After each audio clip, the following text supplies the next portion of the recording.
Knicks red hot. They have been an offensive juggernaut. Sloppy turnovers. Oh, what a pass from Anunoby, and Bridges with the finish. The Cavs are beating themselves with help from the Knicks, make no mistake. Runs and fakes, drives, gets inside, layup, he banks it home, and this is the largest lead of the game. They're shooting the ball so well across the board that it can be demoralizing for the other team. The Knicks are now 1 win away from their first finals appearance in 27 years. All right, so good day for the Knicks, bad day for the Cleveland Cavaliers, and Stephen A. sounded off on social media. He tweeted this. This is a disgraceful late-game show of effort by the Cavs. Hate to say it because I'm a Knicks fan, but it's just the truth. When you see this franchise quit like they just did, it needs someone who cares a bit more, someone proudly accountable to Cleveland. Yes, I'm saying it. They need LeBron James to return home to save the day if this group is ever going to bring a title back to Cleveland. Seriously. The loudest I've been all day long. Doggy, if the Cavs get swept, and they could potentially tonight, should they go all in on bringing the king back to Cleveland? No, absolutely not. And I don't think he'd go back anyway. Why would you go back to a place where you've already won a championship, the great championship that they've ever had after the 64 Browns? Why would you run back there and go and do that again? You got nothing to gain. And if you don't win a championship, you're gonna put a blemish on a championship you did win, because you're gonna be the lasting memory of the Cavs fan as well. We brought LeBron back, we didn't win. You don't want that. Why would LeBron want that? That's the dumbest thing in the world. Why would you go back to a place where you've won and you've gone somewhere else and won, then go back and try to win again? You've already done that. Why decide to go back and do it again? I don't know. I wouldn't do that under any circumstances. I'm surprised Stevie's take on that. And I'll let him fight me off in a minute. Same with Windy. And I also don't buy the idea that all of a sudden the Cavs, lay down like dogs there in Game 3. Let's take it easy. I mean, the Knicks made every shot. Cavs were demoralized after Game 1. You knew they were in big trouble. They played fairly decently in Game 2. They're human. I'm not going to go too crazy because, in the fourth quarter, they were down 17, 18 points. They lost a sort of a very comfortable 12-point. I didn't get that impression that they quit. So from that standpoint, I disagree with them both on those takes. LeBron's never going back to Cleveland. That's not happening. And I don't think that the Cavs, you can kill them for the outcome of what the final score was in Game 3. I mean, the last 2 minutes, though, they were just kind of looking at the basket. Is it that big? So were the Lakers in Game 1 against the Celtics in a Memorial Day massacre and lost by 100 points back in '85. I mean, it happens. These guys are they're players. The game is over. I can't get crazy about it. Windy, should the Cavs go all in on LeBron? Okay, what Stephen A. and Mad Dog are talking about are vibes answers. And I'm not saying the vibes is wrong, but I think I just want to bring a little bit of analysis, because this applies not just to a Cavs concept, but if they're the Warriors or the Heat or whomever else has some dream of getting LeBron this summer, I think you have to understand the four corners of what's going on. These teams like Cleveland or Golden State or somebody else, they don't have cap space to give LeBron real money, okay? This is not like Aaron Rodgers where he can wait 6 months and then the Steelers can still sign him for $25 million. That's not how it works.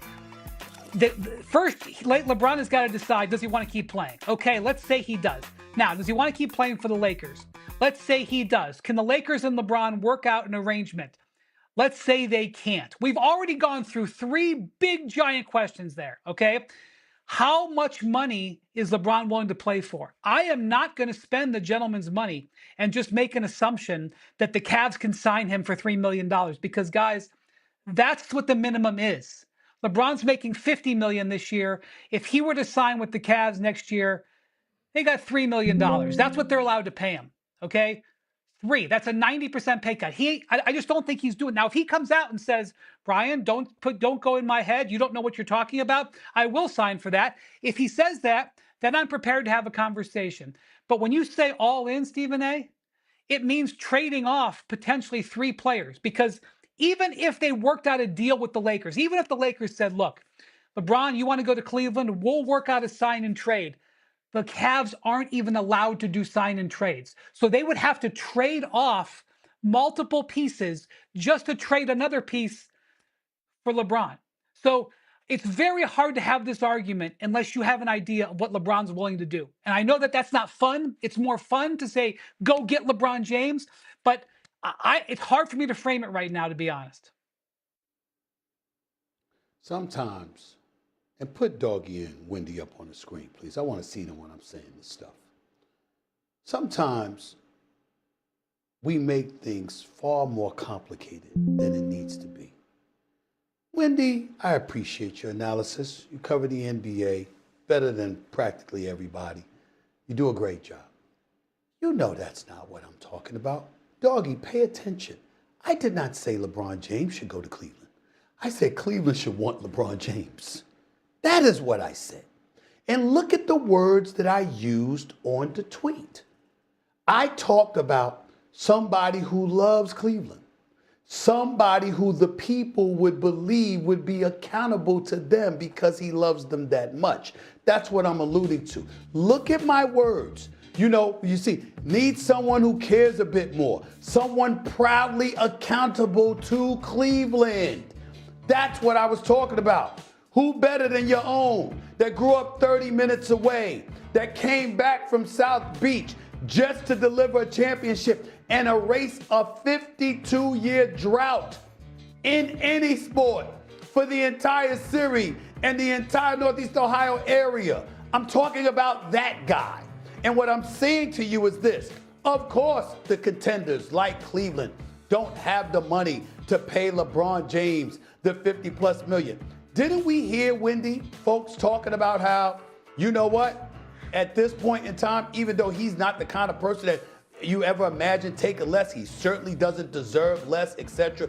He's a billionaire, and really, it's about so much more than that. Well, let's take into account and look at LeBron James' career. He's a Los Angeles Laker. You know what we hear all the time? Yeah, he's great. You hear it from me and others about he's on the Mount Rushmore of basketball. You know what you also hear, fellas? He ain't Magic. He ain't Kobe. He ain't Kareem. He's not worthy. He's not these people. That's what they say, okay? You're right. You'll never hear that in Cleveland. He is Cleveland. You talk about a dude that's got 4 championships. He's in the Western Conference. A 5th ain't coming. You seen OKC. We watching him in San Antonio right now. How about Minnesota? How about Denver? How about Houston once Fred VanVleet comes back? Lakers ain't winning. But if you went back to the East, and let's just say, for example, you got your billions. And Wendy, don't get me started on the money he could make off the court, not just because of the global iconic figure that he is, but also, I'm quite sure the Cleveland area would come up with a way to make sure some money was in his pocket, additional dollars. Oh, trust me, he'd get every advertisement he wanted, okay? Then you're in the Eastern Conference. You don't have to move Mobley. You don't have to move Allen. You don't have to move Donovan Mitchell. You probably wouldn't have to move James Harden or anything like that. And you join that squad in the Eastern Conference for a swan song that you don't want to end in April. You want to make a run for a 5th ring that could potentially tie Kobe and Duncan and eclipse the 4 that Steph Curry has. Who knows? I'm saying if you're Cleveland, that's what you want. I didn't say that LeBron should necessarily want that. LeBron has earned the right to do what the hell he wants to do. He's one of the greatest ever, and he's won in 3 separate locations. We can't tell him anything.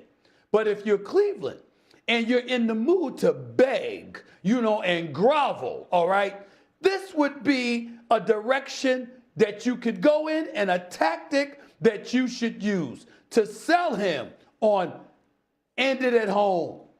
Because we love you. We've deified you. You are everything to us. And all of this speculation and the things that they say about you and how they try to downplay what you've done, blah, you don't have to worry about that here. Yes, that could potentially be a cry that they can, or a plea that they could throw in LeBron James' direction. That's all I was saying. Not that LeBron should necessarily do it, but that they should desperately want him to. A lot of it makes sense. If you look at their core players, the one thing that they don't have, I mean, nothing against Dean Wade and Max Strus. They've had good moments in the playoffs, but obviously a 3-man. LeBron's, probably the best small forward ever.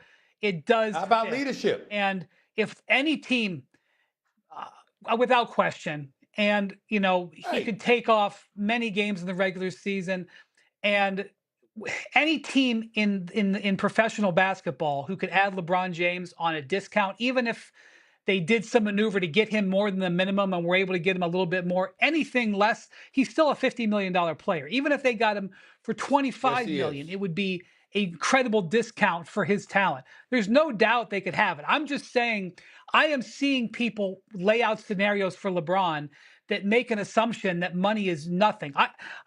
He's probably got to take a pay cut because I don't think the Lakers are paying him $50 million again. We can debate about whether that should happen, about the respect level and how they're going to have their own problems replaced.